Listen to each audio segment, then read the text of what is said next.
første straffesparkskytte i denne pokalfinale. Nummer 40, Jes Høgh,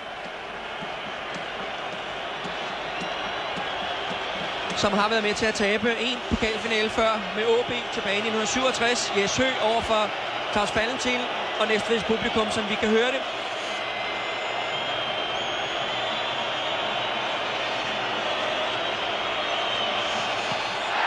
Og min sanden.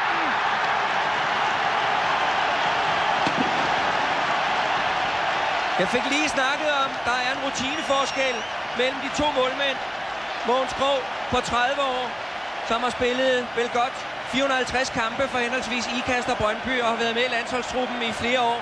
Og så Claus Valentin, der har spillet 9 kampe på topplan, 23 år, snupper det første straffespark her for Jes Høgh.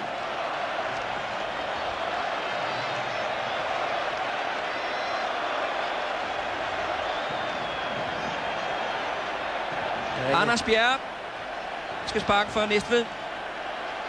Jes Høgh sparker den lige den rigtige højde for målmanden.